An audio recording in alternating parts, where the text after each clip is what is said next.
दो दुनिया का वारिस, अनकही कथा, भाग 1। Science fiction story.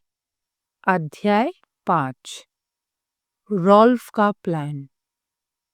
तारा ने विजन भेजा और धर्मा को दिखा कि रॉल्फ एक बहुत बड़े कॉन्फ्रेंस रूम में अपने सहयोगियों के साथ बैठा हुआ था।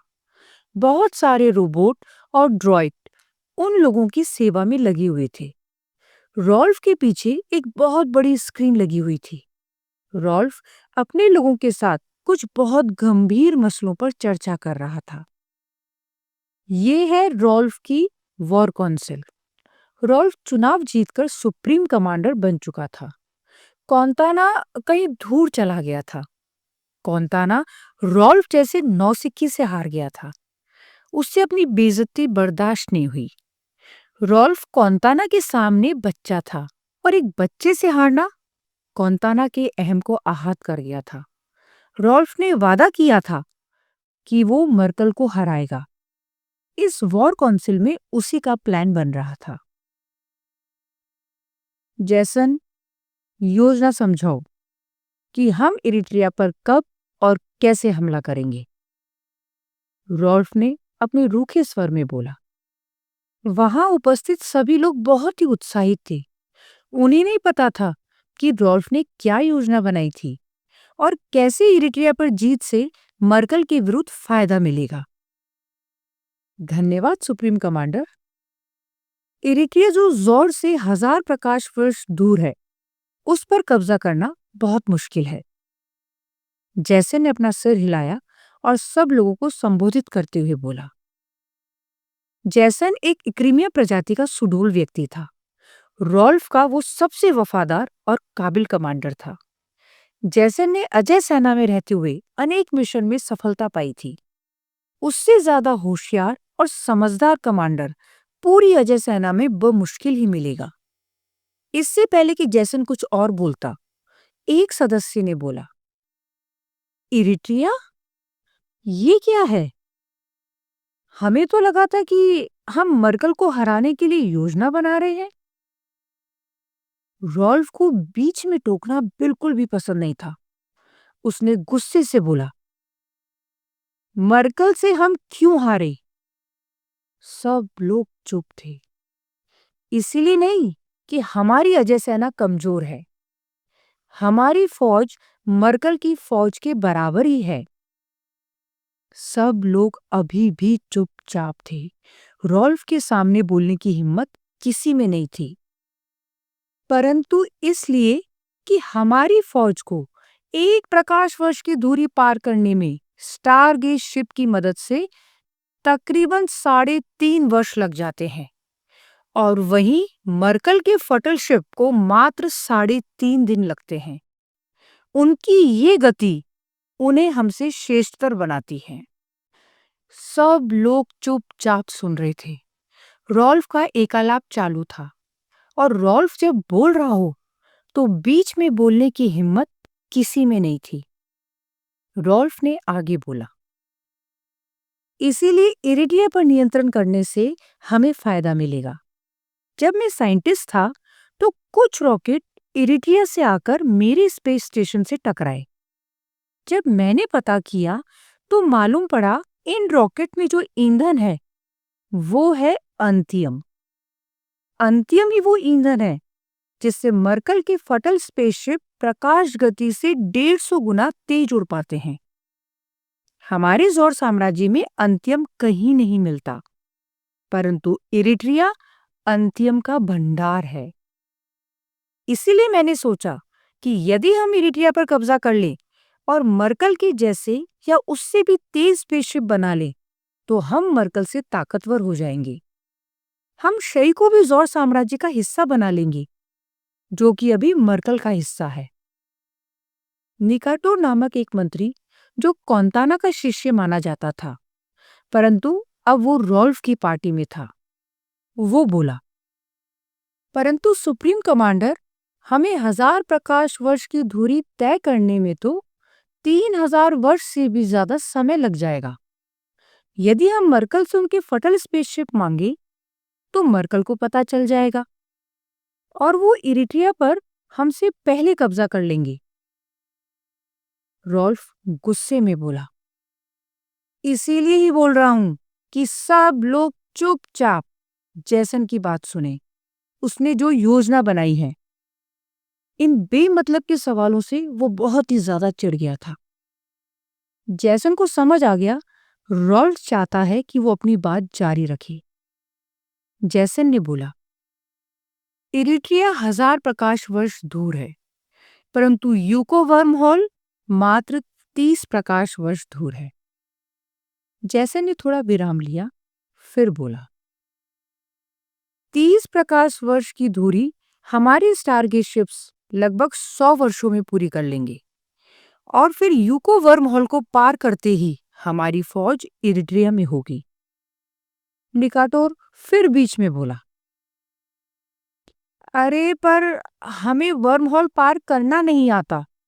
उसका कोड हमारे पास कहाँ है? निकाटोर, तुम जैसन को बोलने दो, बीच बीच में मत टोको।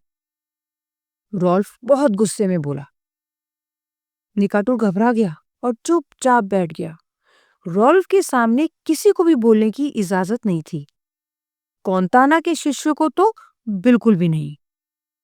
मुझे पता है कि हमें वर्म हॉल पार करना नहीं आता है, परंतु मेजो कॉर्पोरेशन को आता है। उन्होंने अभी अभी कारनामा कर दिखाया है। जैसन बोला। निकाटोर फिर से बीच में बोला, मेजो कॉर्पोरेशन तो सही में है। उसका मालिक एक मिलांज है। निकाटोर रॉल्फ का मजाक उड़ा रहा था। रॉल्फ एक मिलांज की मदद ले रहा है। रॉल्फ को ये बिल्कुल अच्छा नहीं लगा, पर वो चुप रहा। हाँ, मैं जानता हूं मेजो कॉर्पोरेशन सही में है और उसका मालिक कोलार्क एक मिलांज है, परंतु हमारे पास कोई और चारा नहीं है। जैसन ने जवाब दिया, यदि तुमने मिलांज की मदद ली तो वो मर्कल को बता देगा। ये बताने की जरूरत ही नहीं है कि शई हमारे दुश्मन मर्कल का एजेंट है। शई मून की हिस्ट्री तो सभी को पता है। रॉल्फ ने चुनाव शई के नाम पर ही तो जीता है। कौंताना की सबसे बड़ी गलती जो हर रात जोर से दिखती है। यही नारा था ना रॉल्फ आपका? निकाटोर बार बार बीच में बोल रहा था। निकाटोर रॉल्फ को अपमानित करने की कोशिश कर रहा था। रॉल्फ को ये बिल्कुल भी पसंद नहीं आ रहा था। रॉल्फ ने गुस्से में बोला, निकाटोर, तुम बदतमीज और मूर्ख हो। जैसन, तुम अपनी बात पूरी करो।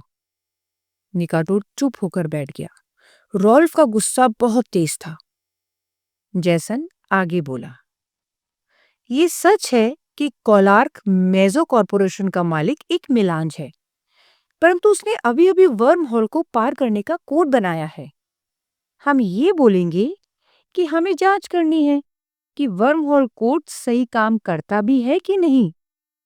कोलार्क को मालूम ही नहीं पड़ेगा कि हम क्या चाहते हैं और ये वर्म हॉल हमें बिल्कुल इरिट्रिया के पास ले जाएगा। इतने में रॉल्फ का संचार मंत्री बोला, हमने बहुत सारे रोबोट कोलार्क के कोड के जरिए वर्म हॉल पार करके इरिट्रिया भिजवाए थे। इन रोबोट ने हमें बताया कि इरिट्रिया पर विकसित सभ्यता है, परंतु हमारी अजय सेना का सामना नहीं कर सकती। जैसन ने कहा, हाँ, हमने चुपचाप रोबोट भेजकर जांचा है कि वर्म हॉल को पार किया जा सकता है या नहीं। और निकाटोर, हमने ये रोबोट मर्कल के फटल स्पेसशिप को किराए पर लेकर भेजे थे। उसके बावजूद भी मर्कल को पता नहीं चला। कुछ रोबोट भेजना और फौज भेजना दोनों अलग बात होती है। निकाटोर ने गुस्से से उत्तर दिया। रॉल्फ चिल्लाया, हाँ निकाटोर, इसलिए हम फौज भेजने के लिए अपनी स्टारगेट शिप का प्रयोग कर रहे हैं, मर्कल के फटल स्पेसशिप का नहीं। मर्कल के फटल शिप का इस्तेमाल हमने सिर्फ ये जानने के लिए किया था कि वर्म हॉल पार करके रोबोट सफलतापूर्वक आ जा सकते हैं या नहीं। परंतु मर्कल के फटल शिप से तो वर्म हॉल की दूरी कुछ दिनों में ही पूरी हो सकती है। इसलिए इरिट्रिया जाकर रोबोट जानकारी ले आए। परंतु अभी जैसा जैसन ने बताया कि स्टारगेट शिप से इरिट्रिया पहुंचने में हमारी फौज को 100 वर्ष से भी ज्यादा लगेगा। निकाटोर ने रॉल्फ को प्रति प्रश्न किया। रॉल्फ को समझ आ गया था निकाटोर क्या बोलना चाह रहा था। रॉल्फ बोला, मैं जानता हूं कि इस मिशन को पूरा होने में लगभग 110 वर्ष लगेंगे और तुम सुप्रीम कमांडर केवल 60 वर्षों के लिए ही हो, निकाटोर बोला। रॉल्फ ने बोला, इसीलिए मुझे दोबारा चुनाव जीतना होगा। मुझे एक और टर्म चाहिए होगी। धर्मा ने बीच में टोकते हुए पूछा, एक बात समझ नहीं आई, इन लोगों ने 110 वर्षों की योजना बनाई है। लेडी तारा समझ गई कि धर्मा को क्या संशय हो रहा था। तारा ने बोला, धर्मा, जौर के लोगों ने सभी प्रकार के बैक्टीरिया और वायरस का पता लगा लिया था और उन्हें कोई भी बीमारी नहीं मार सकती थी। उन्होंने उन जीन्स का भी पता लगा लिया था जिससे बुढ़ापा आता है और उसको उल्टा कर दिया था। इसलिए वो लोग बूढ़े भी नहीं होते थे। धर्मा बोला, समझ गया। इस तरह से तो जौर के निवासी लगभग अमर ही थे। हाँ, केवल युद्ध और आत्महत्या ही मृत्यु का कारण थी। आत्महत्या?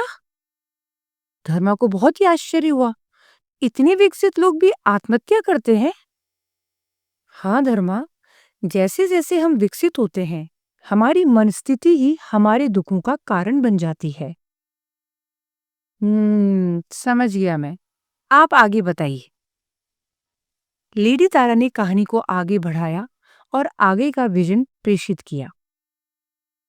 निकाटोर बोला, रॉल्फ, चूंकि इस मिशन को पूरा होने में इतना समय लगेगा, हमें गवर्निंग काउंसिल को किसी तरह से राजी करना चाहिए। इससे पहले निकाटोर अपना वाक्य पूरा करता, रॉल्फ चिल्लाया, क्या तुम बिल्कुल पागल हो? यदि मैंने गवर्निंग काउंसिल को बताया, जिसमें नदिरमान और सल्विनिया आदि के प्रतिनिधि भी हैं, तो पता नहीं उनमें से कौन मर्गल को खबर लीक कर देगा। निकाटोर बोला, परंतु रॉल्फ, यदि तुमने बिना किसी को बताए अपनी फौज इरिट्रिया पर भेजी, वो भी इतना खर्चा करके, तो तुम गवर्निंग काउंसिल को क्या जवाब दोगे? रॉल्फ को ऐसी मुश्किल पैदा करने वाले लोग बिल्कुल भी पसंद नहीं थे। उसने मानसिक संदेश दिया और कुछ रोबोट सैनिक निकाटोर को बंदी बनाने आ गए। निकाटोर को समझ आ गया था कि रॉल्फ उसे मरवा देगा। निकाटोर ने बोला, मूर्ख रॉल्फ, मैं तेरी भलाई के लिए बोल रहा था। क्या तूने ये सारे दृष्टिकोण सोचे? नहीं ना? तेरा विनाश नजदीक है। तू कठिन प्रश्नों का उत्तर ढूंढने के बजाय उन लोगों को मरवा देता है जो तेरे से प्रश्न पूछते हैं। तेरी विपरीत बुद्धि तेरा विनाश जल्दी करवाएगी। निकाटोर इससे पहले कुछ और बोल पाता, रोबोट ने उसका गला दबा दिया। निकाटोर मर गया और उसका शव रोबोट लेकर चले गए। रॉल्फ एक बहुत ही क्रूर शासक था। इस मीटिंग में जितने भी 8-10 लोग बैठे थे, वो सब रॉल्फ के खास थे, परंतु निकाटोर जैसे लोग रॉल्फ को सही रास्ता बताना चाहते थे। निकाटोर के अलावा कोई नहीं था जो रॉल्फ का विरोध करता या उसको सही सलाह देता था। ये चाटुकार लोग रॉल्फ को अंततः मरवा ही देंगे। रॉल्फ ने भरी सभा में निकाटोर को मरवा दिया। कोई ऐसे किसी की भी हत्या कैसे कर सकता था? धर्मा के मन में कुछ संशय हुआ।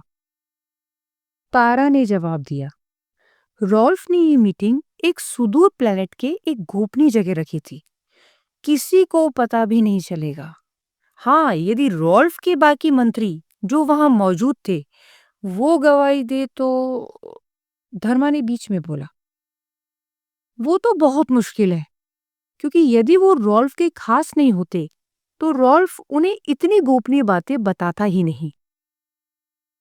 हाँ, सही सोच रहे हो तुम धर्मा। तो अंत्यम के कारण रॉल्फ इरिट्रिया पर कब्जा करना चाह रहा था, परंतु किसी ने पहले नहीं बताया कि इरिट्रिया पर अंत्यम का भंडार था। हाँ धर्मा, चलो अब मैं बताती हूँ। जिस समय कौंताना अपना साम्राज्य बढ़ा रहा था और जौर के लोग मर्कल के लोगों के साथ व्यापार कर रहे थे और मिलांज का जन्म हो रहा था, उस समय जौर से 1000 प्रकाश वर्ष दूर इरिट्रिया पर कुछ बहुत ही रोचक घट रहा था।